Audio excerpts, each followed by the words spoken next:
Good morning. I'm happy to be here for the last time on the ship. I hope you're going to miss it. Just a couple of announcements. I have left a sheet of paper at the front desk on the 5th level, plus also a bookmark. I have again given some more bookmarks. And please collect it. It gives some information about my website, about my email. And I also write a weekly column in Canada. I've been writing it for the last 4 years. It's called Ideas and Beliefs. And many of the things I have shared with you are part of my column. And it has a readership of about 50,000 people around the world. So happy to share it with you if you like to continue. Also, I have some bookmarks here. If you missed it, I'm happy to give it to you. I'm truly very delighted to make so many friends here on the ship and so many conversations and many situations. I enjoy conversations. I'm not proselytizing any religion or any ideology. I'm not thrusting anything upon you. I'm just sharing. This is my way of sharing with my students for the last several years, several decades in many parts of the world. I'm not a proselytizer. I'm not trying to convert anybody to anything. That's not my style. So that's how it has been. So I hope it has been of some help and useful to you. Today's talk is about the topic called Can We Imagine What Lies Ahead? Now, before I make it a bit of a mystery, my answer to this is no and yes at the same time. So I will share with you what we cannot imagine and what might be completely unexpected. But I will also share with you what we can imagine. Now, we won't be around. I don't think we'll be around for the next 100 years. But I know anybody born in the last 15 years, any part of the world, is likely to be around for the whole century. My daughter graduated from McGill University in Montreal 4 years ago, and it was interesting to hear the president in his convocation address saying to the students that all of you who are here today present are likely to live for the rest of the century. So that's a long time. And because longevity is increasing everywhere in the world, already in the Western world, it's over 80 years. And so in this century, unless there's some disaster occurs, it's quite likely that people will live to be 90, 100 years of age. So I'm going to share with you what I think might be happening in this 20th century, in the 21st century. And I hope that some of you will share this sense of optimism or sense of excitement about this century with your children or grandchildren or great-grandchildren, because we won't be around. But certainly life goes on. That's the wonder of life. It goes on. Unless we do something absolutely horrible, that it doesn't go on anymore. So that's the kind of warning I will be sharing with you. Now I want to start with a little story. And the story starts in Israel at the Wailing Wall. There was a word had gotten around that there is a man who has been going to the Wailing Wall for the last many decades and has been praying there. So people said, this is quite amazing. Who is this person? And what is he praying for? So the CNN sent an interviewer to cover this story. So this young woman sees this man praying there. And when he comes back, so she talks to him, says, sir, is it true that you have been praying here for the last many years? He says, yes, I have been. I have been praying for many years. He says, what do you pray for? He says, I pray that the Jews and the Christians and the Muslims will live in peace. That's what I've been praying. He says, that's very good. So what else do you pray? He says, I pray that the future generations will live in peace, the Jews, the Muslims. So he says, how do you feel after all these decades? He says, I feel I've been praying to a stone wall. Now, he used a stronger word than stone. I can't use it for you. There are so many children here. But he used a stronger word, which I'll tell you in private. But you see what it alludes to, that people can have a sense of hope and yet have a sense of despair at the same time. And our century, this century, 21st century, has both of them. It has an incredible sense of hope and also a source of fear and sense of despair, which I detect in many young people. That fear, will we survive? Are we living sensibly and decently on this planet? Will it survive? Now, as I said, it is difficult to predict what might happen. If we look back, as I have done with you in the last few lectures, we look back, we say so many things happened, we had no idea of predicting them. The very fact, but towards the end of the last century, in 1897, the discovery of X-rays. Nobody saw it happening, but once it happened, its impact on medicine and so many other areas of life, very important. Then the discovery of radioactivity. And then a few years later, the first invention of the flying machine. And then, you see, the beginning of the First World War. Nobody saw it coming. They saw there's tension in Europe, and it's likely that there's maybe some disruption or some battle. And even when the war started in 1914, most people thought it'll last only 4 to 6 months. Nobody had predicted. Nobody had even imagined that it'll go on for 4 years and kill as many people as it did, millions of people as it did, and what it did to life. And then nobody imagined that the Second World War will erupt just 20 years later. So many events have happened in the 20th century. There have been inventions, there have been discoveries, there have been political events which nobody could predict, and yet you see many things could possibly be also projected, or somehow trends could be seen. And so both ways it works. Now, I mentioned 2 or 3 big events of the 20th century. One was the idea of universal human rights that came in 1948, after the end of the Second World War. And that idea has caught on now and is catching on all over the world. And it is an important idea. And it's nothing like this on such a grand scale has ever happened in the human history. So let's not always despair. This is a grand idea. And I often think just a few centuries earlier, in 1492, very important year. That's the year Columbus sailed to find a new world, a new route to go to India. But he found a new world. But that 1492, 2 other events happened in Spain at the same time. Very important events. One, that is the end of Islam in Spain. Spain had been ruled off and on for many centuries by Islamic rulers, and a lot of battles between Islam and Christianity. But that is the end, 1492 is the end of Islam in Spain. But another event happened, which some of you might know, and that is the time that Jews were expelled from Spain. In large number, they were given this option: either you become Christians or you get out of here. And many of them left, some of them converted. Now today, when I think of it, that's only about 500 years ago. Today, when I think of it, I say, well, our human rights and the values and our globalized values and globalized connections would certainly create a havoc if any country decides to do this to any group of people. It did happen. It did happen when Idi Amin in Uganda kicked out a lot of people of Indian origin, of people from India who had been living there for many decades and centuries, when he kicked them out. But it was a very unusual event, and the repercussions of it all over the world were very strong. So out of this idea of human rights, now becoming increasingly aware what can be done and what cannot be done. And so we have our globalized and multicultural societies have a new idea of survival. So let's move on here. This notion that who belongs to the earth? Who is part of this earth? And many people human beings might feel, I don't belong here. Or the others might say, well, I am part of it. I'm part of a human community. I'm a part of a living community of which there are many other species. And so who belongs to the earth?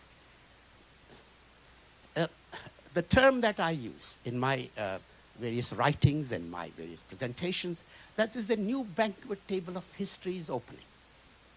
And everybody is asserting, whether they're handicapped, whether they're black, whether they're untouchables, whether they're women, whether they're poor people say, I have been denied a place on the banquet table of history, and I want to assert my place on that table.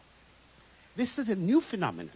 Again, unless we have a slightly historical perspective, we do not fully appreciate the change. This is a new phenomenon that everyone, everywhere in the world is saying, I too have a little place, must have a little place on the banquet table of history. What is history? Means how the world has unfolded, how the culture has been told, how the storybooks have been passed on to our children in schools. So that is history. Say, I too need to be given a space on that banquet table. And many women have been saying for the last few decades, since the women's movement for liberation, saying history is his story, not her story. And it is about time that her story is also included, that women's story is told. So, and then there are other people who feel, the people, black people, and the children, and the poor, and marginalized. Many people everywhere say, or the handicapped, whether they're physically handicapped or mentally handicapped, say, I too need to be recognized. So I say this in that grand sense, that there is a new banquet table of history that is asserting to be presented. There was a book that came out about 25 years ago by a historian and political scientist in USA, Francis Fukuyama. And the name of the book is very provocative. The book is called The End of History. Now, after the collapse of the Soviet Union, Soviet Empire in 1989, 1990, it was beginning to feel, and this is the main thrust of the book, that as though this is the end of history, I mean, all we aspire to create a new world order has been established. There's no more to look forward. The free enterprise, the idea of freedom, who is to exercise freedom, and how do we constitute our society and our political system, that it has now come to a fruition, full fruition. And so people say, is this the end of history, or is history still to unfold? And if it is to unfold, what is the new world order might emerge? Now, about the same time, just a few years earlier, a book had come out. It was written by the chairperson of this particular commission that was established by the United Nations. Brundtland Commission was a former Prime Minister of Norway, and she was the author of this book, a remarkable book, a very important book that came in the 1980s, called Our Common Future. It is now beginning to say that we human beings, all of us, have a common future, something common. Earlier we were isolated. You know, there were Chinese people and Indian people and the British and the French and so on. And many of these, as we know, all of us know, how the imperial powers, the European imperial powers, occupied other countries. And then for a long time, many countries had wars of independence. And they became independent. Now this book is alluding to something new idea. And the idea is that, yes, independence is important. Political independence, economic independence, and so on. But there's also a new idea of interdependence, that we are independent but also interdependent. This globalized notion of how are we interdependent? People are interdependent in terms of ideas, in terms of education, in terms of trade. And so this interdependence, so we are moving from imperialism to wars of independence to the whole new idea of interdependence. So this Our Common Future, this book, is saying, what are the areas of the world, of the earth, that we have in common with each other, and how do we take care of that world? So we have, first of all, we have a shared planet. And this planet, first time when some people landed on the moon, Armstrong landed on the moon, and we had earlier pictures of the earth from high up. We first time realized that what an incredible, precious planet this is. And what extraordinary planet this is. Very fragile, but very tenacious at the same time. And that what we call Earth is really not Earth, it's mostly water. That's 70% of its water. It should be called water rather than Earth. And this is glorious. It was shining away when the pictures came down. And you see, when we see a full moon, how full moon is reflected, the light is reflected in the lakes and the sea, and how wonderful it looks. And now if 70% of the earth is water, and you have sun's rays that are being reflected, can you imagine how radiant it looked? And truly, for the first time, in a way, we were beginning to have a planetary consciousness, that we are a people living on this amazing planet we haven't found anywhere else in the world, which has life. Maybe our children will find, our grandchildren will find. But until now, we feel this is the only place that has life, that has people like us, creatures who think and do and create, and then so many other species. So this idea of discovery of our own planet as a precious place in the universe. There may be millions or billions of galaxies, but they don't speak to us in the way our own Earth speaks to us. So this idea of shared future, common future, and shared planet. So what is shared? What is shared here?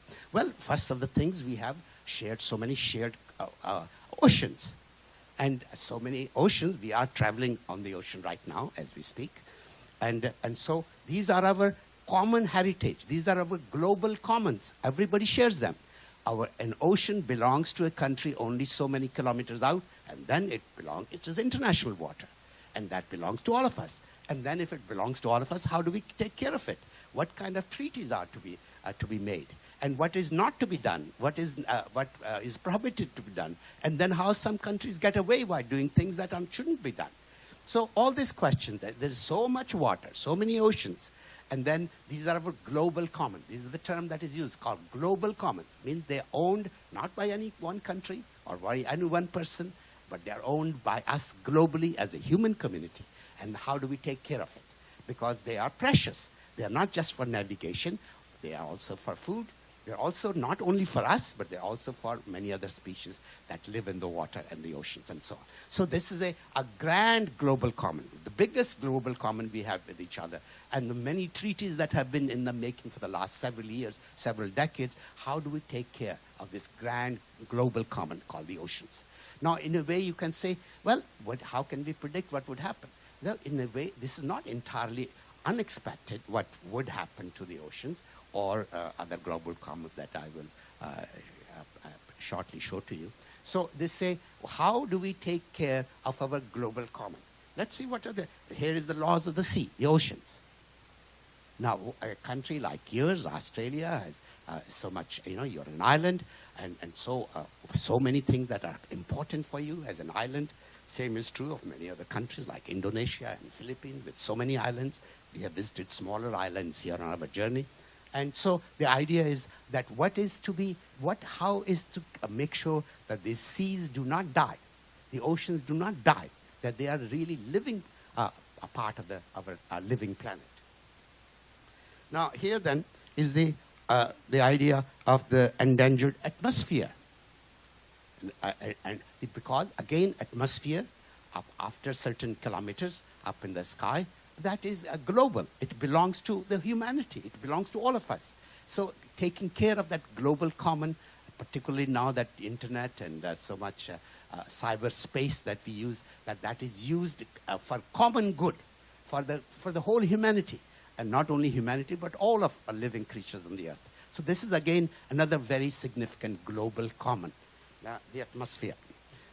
You have, everybody's been hearing all over the world, a question of global warming. There are some people, some politicians in some countries who have been denying it. They think it's just a fake left-wing socialist agenda thing. But really, more and more scientists and more studies are showing it. What does global warming will do to the earth? And particularly those countries which are island countries, which have so many islands, like Bangladesh, like Indonesia, Philippines. So global warming, and what would it do to the world at large? Because now we have over 7 billion people. By the end of the century, 21st century, if the same growth rate continues, the population could it be 4 times what it has changed from in the 20th century? I mentioned the other day how in the beginning of 1901, the human population was 1.4 billion. And by the end of the century, 99 years later, it was close to 7 billion. So the increase was 400%. Could such an increase take place in the 21st century? No.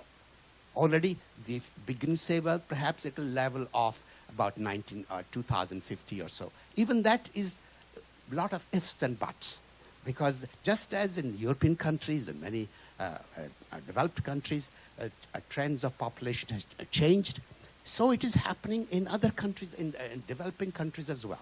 It is happening in India. Many people think India is just going wild with the population. No, the new trends are showing the urban centers, how it is changing. And then we ask, why? What made it change in Europe? What made it change in Canada or Australia or USA? Well, it is the position of women in the society that has changed it. And what women are doing. Are they working outside the house? How much education they have? What is the notion of welfare state? Are we always looking, those of us who are old, getting old, are we always looking to our children for our survival and our care? Or does the state come in? Or does the state encourage us to save some money for our old age? Now, all these things have come about, the changes have come about in the 20th century. And now we say, what would it mean in the 21st century? Because these changes, the idea of a welfare state has impacted a great deal on the structure of the family. What is family? Because family is what has been the most important unit in the human history, the family. And sometimes it is it is an extended family, the cousins, first cousin, second cousin, third cousin, grandparents, or sometimes living together.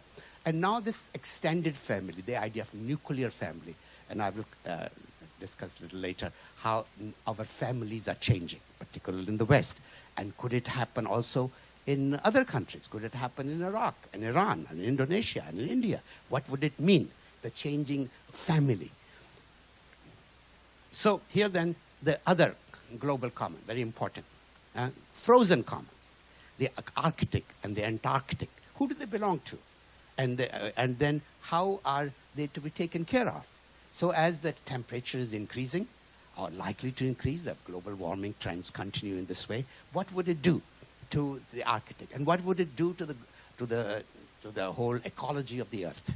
And so these are not questions to be answered by one country or the other, only one country or only few people. These are global questions. These are questions to be asked and answered and attended to and researched and plausible and workable answers to be found by us as a community of human beings.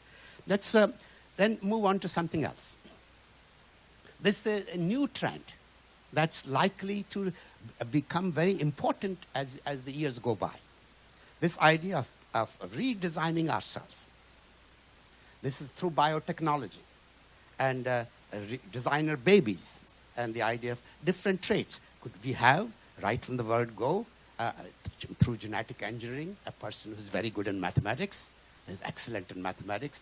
We don't have to spend 15 years of college education and all the money required to do so and all the time required to do so. Could it be done genetically, that a person is from 4 years of age is absolutely brilliant in mathematics or absolutely great in tennis as a tennis player, and so on and on. This is it's not a science fiction anymore. It is being discussed and argued and presented all in many forums, in biology departments and anthropology departments and in general other areas of discussion as to how far should we go to redesign ourselves. And that sometimes people say, should we be playing God? Because God does design us, or what nature designs us, forces of nature design us, but there's a whole variety of us. You know, some people are brighter in one area. I talked about multiple intelligences. Some people are brighter in one area and some are brighter in other areas. So, but if we begin to design, and then who decides it? Does the father decide it, mother decide it, the grandfather? And then is it the society that decides that we need more musicians or more mathematicians? So this is a very interesting question, and it will probably haunt the rest of the century, and as many things. Now, it's already beginning to happen, not necessarily in human beings, but it's beginning to happen in our foods. Here's again a question of baby clinics, but it's already happening in our foods. We say genetically modified organisms, foods. And then many people in many parts of the world say, what is going on? Is it right? What will it do to a long-term effect it might have on our body, on our whole metabolism? But it is already changing on a grand scale. Now, food is essential. I have been saying it all through these presentations to you. no living organism can live without food. All living organisms have different kinds of food, but all of us who are living need food. And now at present, with our over 7 billion people on the earth, there is only food supply for about 44 days. If some disaster happens to the earth, and if a disaster happens from the outside or something from here, some big major disaster happens. Fortunately, it hasn't happened. But if it happened, we can survive only about 44, 45 days in food supply. So the question is, as the populations are increasing and more populations are eating foods which they couldn't afford to eat earlier, many more people in China and India are eating meat which they couldn't afford earlier, and other foods which they weren't available to them. If the new styles of food say, where would it come from? And how would it be grown? And what kind of food it would be? And would it come from the sea? Or we have different things that we never used as food? So these are very vital questions. Here then is a very interesting thing. It says in 1913, which is about 100 years ago.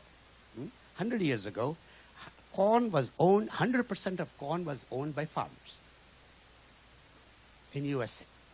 100% of corn was owned by farmers, individual farmers, small groups of farmers. Because at that time, 60, 70% people were engaged in food production 100 years ago at that time. Now, 95% is owned by corporations.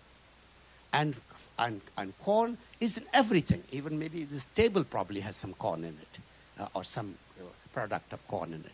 And so corn is being used pervasively for producing oil, producing some form of petroleum and energy. So who owns it? Who owned it earlier 100 years ago and who owns it now? And what does it mean? What could it imply?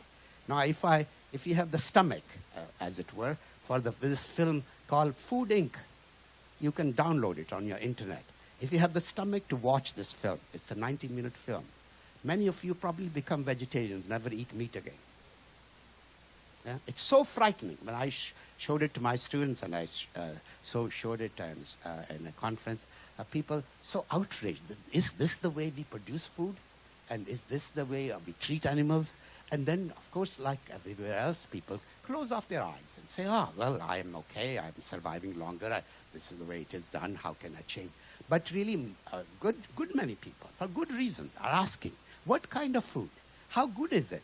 And and then if it is genetically modified, what all it implies. So human beings may be genetically modified in the next decade or 2 or 3, but already animals are being modified. Food is being crops are being modified. So genetics is playing a very important role. So we can't predict. In a way, we say, well, these are the trends. This is what's going on. So unless there are some social and other movements to alter it or to halt it or question it, perhaps it will continue. And so here, this really, I urge you, those of you who perhaps wish to know a little more, to look up this film called Food Inc. You can download it on the internet. Eye-opener film, an amazing film. Now, the other trend which I see happening is the multiculturalism. Now, I know you have a great experience of it already in Australia. We do in Canada. We do have it in USA and France and many countries. And many people feel, is it successful? What problems is it posing? Can it survive? Should it be allowed? And so on. A good question. Because really, until fairly recently, people have not lived with each other of different faith and different race at equal terms.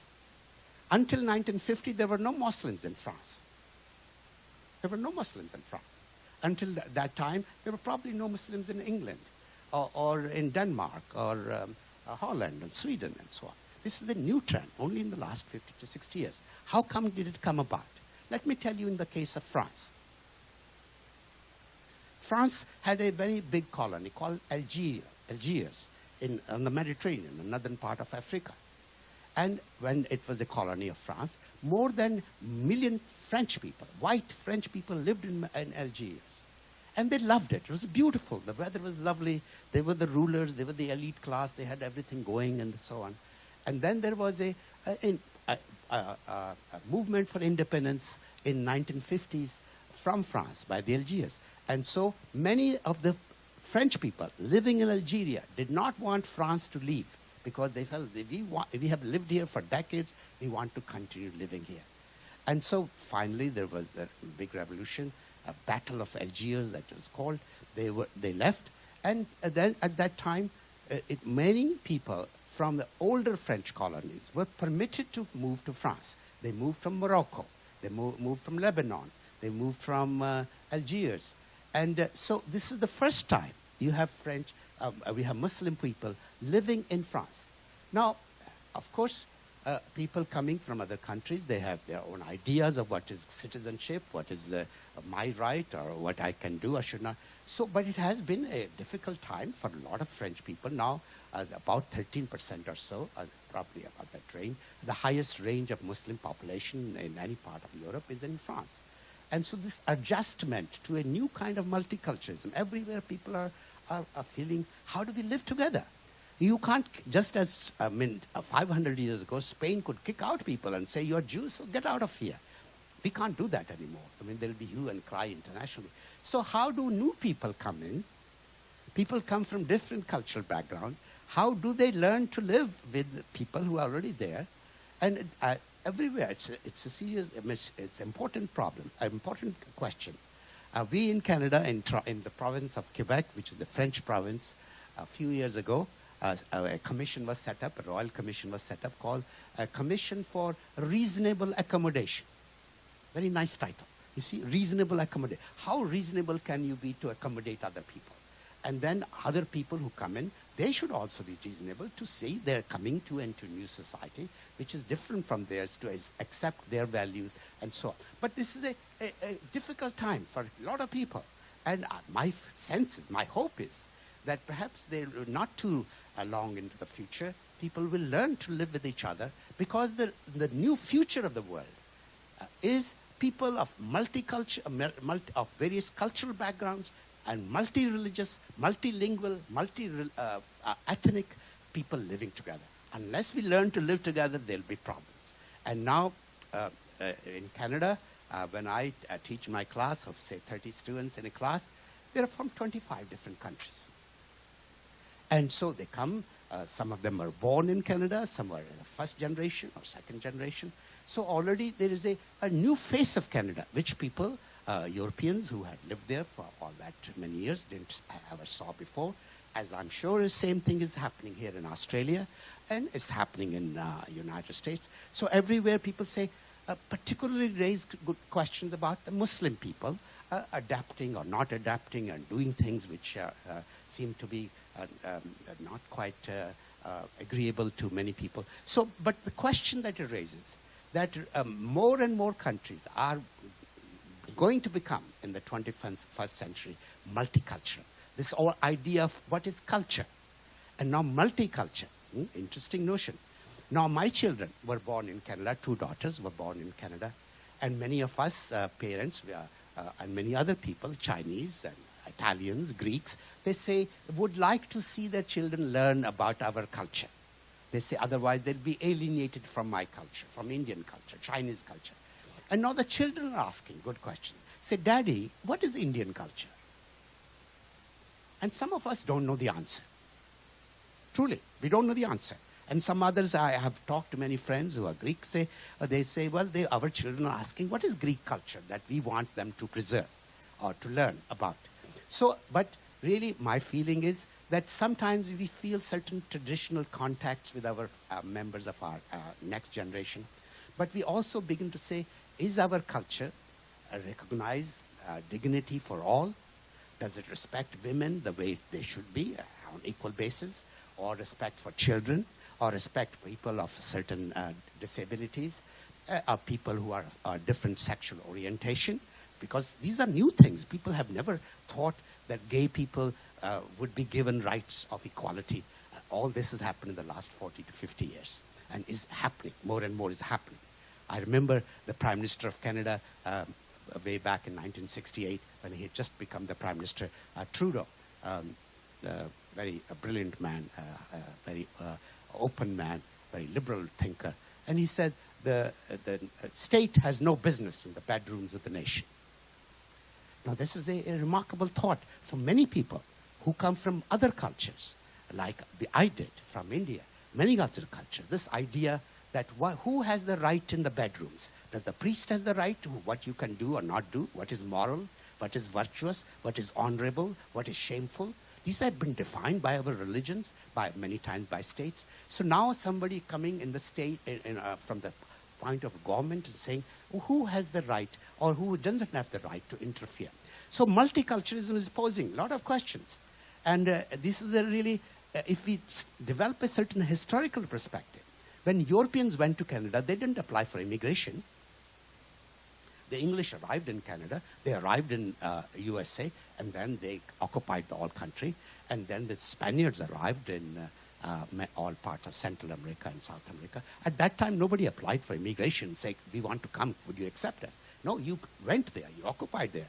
So these days, of course, new laws, international laws say, I want to come, can you accept me, and what conditions? So this new thing that is coming, these are new trends, and this will become more and more in the 21st century. And I think we need to think about it wisely, kindly, compassionately, practically, how to live with each other in a multicultural and multi-ethnic, multi-racial, and multi-religious society. And this is a challenge for all of us, people of all backgrounds. I feel lucky. I tell my daughters are young girls, 23, 26, I tell them, so don't marry an Indian, marry somebody else, or be with somebody else. This is the way the tree of life is to grow. They're asking me to find out some nice guys from Australia. So really, I feel strongly that really the tree of life should blossom. This is the first time we are being given this opportunity to meet each other on equal footing.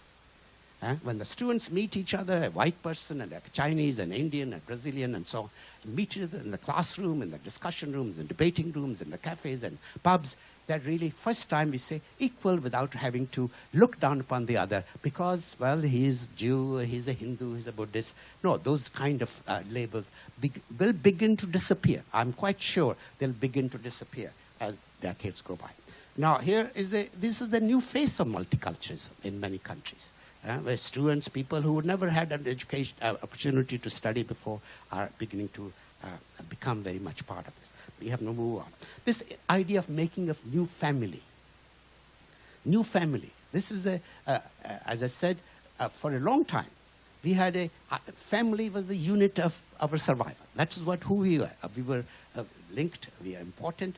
And now families, people are second, first cousin and second of stepbrother and stepsister and second stepsister. And on Christmas, you have people of many backgrounds and sometimes creating a bit of havoc. But this is the new face of family. And this face of family becomes even more complex. You say, what is the idea of marriage? And then it becomes even more complex when you say, well, marriage, same-sex marriage. It's becoming everywhere. I mean, we have in Canada for the last 10 years, same-sex marriages are legal, and it's being debated in USA. It's being legalized in some parts of Europe, and I understand it's being questioned here. Now, whatever our moral position, whatever we thought was right, was moral, was right, or seemed to be right, is being questioned. We begin to say, well, if two men like each other, love each other, who am I to decide that that's wrong, that is immoral, that is it's sinful, or whatever term we might use to denigrate. And already in schools in Canada, many schools, people say, why are we being taught Romeo and Juliet? Why should we not being taught Romeo and Romeo? Or Juliet and Juliet, the stories of two men together, two women together. And why is the Romeo and Juliet such an important play, Shakespeare's important play? Why are these two tribes fighting over each other and won't let a girl of one tribe being married to a guy for other tribe? These are old-fashioned, silly, old notions. And certainly in the 21st century, they shouldn't make any sense. This is a new world is opening, a new brave world is opening, in which really perhaps different values, whether they are beauty or merit or whatever other human qualities we think are significant, that they should be emphasized. Now, here then, moving on, how the family and then the nations, countries are changing through multiculturalism, families are changing through the idea of what is marriage, and what connections. These are new trends. And as I said, I don't see it happening in many Asian countries, but African countries. In India, still homosexuality is illegal. It's a criminal offense. And it's being debated. And it probably won't be very long till it is legalized. But many people feel this is sinful, this is wrong, this is immoral. I mean, all the terms we use to decide what is right and what is wrong. I mean, after all, ethics is about right and wrong. And we carry our culture in our heads and say, well, this is wrong, this is not right. But certainly it is being argued on a very big scale in India and many other Asian countries and African countries as to why gay people, people of different or sexual orientation, be given equal dignity and position in the society. So then the question of communication. I presented to you how communication revolution has come about in the last 30, 40 years, and how it's changed the world, and connection and relationships, and how it's impacted in every walk of life. But I feel it will probably go on even more and more, because there are every day new technologies coming, and how we see pictures, how we communicate pictures, and already in this technology I'm using here was not available till a few years ago. So this will certainly be a new trend that will continue the 21st century, I'm quite sure. How many more people who had absolutely no idea ever in the 19th century or early half of the 20th century that you could communicate, could have a little machine or 2-inch by 2-inch, and how you connected to the whole world. And so this possibility of doing even more. Now, another thing that will happen in the 21st century, search for new energy. Energy is vital to any society for our survival. And every time a new form of energy has been found, it has had great impact on the way we live. Steam power. You had steam power, and it own trains and how the trains were introduced in every part of the world. In Russia and Canada and USA and India, the trains came, and the way transportation is. But if you had steam power, certainly you could not fly with steam power. You couldn't take a whole locomotive with you, or coal with you, so you had to have a different kind of energy that was invented that made an impact. You could have then a car, and that was the discovery of oil, and in 1850s in USA. So discovery of oil means a new form of energy, which could be put in a canister and then carried with you lightly, unlike coal. So you have use of then the invention of cars and the invention of aeroplanes. And then you have invention of electricity as an energy. It takes you in a completely different way. It is being generated somewhere else, it's being transmitted thousands of miles away, and how changes our life. And then the discovery of nuclear power. These are different energies impacting on our lifestyles, on our way of life. And now every country is hungry for energy. I mean, India, when I go to India and I lecture there, people say, why India, so many parts of the country do not have electricity for more than 1 hour or 2 hours a day. Say, India, in order for it to become a modern country, needs energy. And where does the energy come from? India doesn't have oil, or hardly any. And so where do you get it from? And if you do not get along well with those who supply the oil or other sources of energy, well, that makes it all the more difficult. So now this new form of energy, what is being discussed and argued and researched, can hydrogen be used as a new form of energy? And if it could be, then there is an immense amount of hydrogen so easily available from water. And it will be a pure form of energy, less pollution. And it will be in incredible abundance. So this is the new dream that people say, well, what would it do to the earth, what to the century, to the people at large? New form of energy, how it is to be done, how it is to be found, and then those other forms of energy that we use for heating our homes, for cooling our homes, for driving our cars, or flying our planes, perhaps that can be done more effectively, more efficiently. And if we could save 10%, 15%, how much saving would that imply? So all these questions are vital questions. And I think 21st century, we can say, well, these are more and more people will be engaged, more and more research scientists and technologists will be engaged in trying to explore these questions. Now I come to the last part of this. That is question of mystery of mind and consciousness. I shared with you some of my ideas, but let me say a few more words about it, because it's an area that intrigues me and fascinates me to a very large degree. We have, for all these thousands of years, been obsessed with freedom. This is something perhaps unique to us human beings, the longing for freedom. Now, what is freedom? My book is coming out called 7,000 Million Degrees of Freedom. That is how many people are in the world, 7 billion people. So I say, what is freedom? Well, we have freedom from hunger. That's a great freedom. Freedom from want is a great freedom. Freedom from exploitation. That's a great freedom. So then you have freedom of expression, freedom of thought, freedom of writing what you want to write or make cartoons without being somebody coming and killing you. And so these are various kinds of freedom that we yearn and fought for, and people have given their lives for and have argued for, in some countries more so than others. But the freedom has been very important to us human beings. We are children of freedom. And everywhere, most of country that aspires for freedom, many of these freedoms that I outlined, most is the United States. Freedom is very crucial to them, and crucial to most Western countries, and increasingly to other countries as well. Now there's also this idea of freedom of spirit, I call it. Because we can have all many freedoms, but still be slaves to our own cravings, our own resentments, our own angers.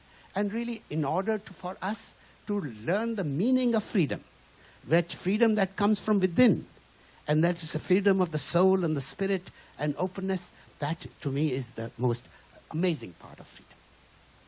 And that is in my way of thinking, that is a kind of spiritual freedom that many of our great sages and saints and religious thinkers and spiritual thinkers and philosophers have alluded to time and again. That freedom is what makes us free and brings us joy to our lives.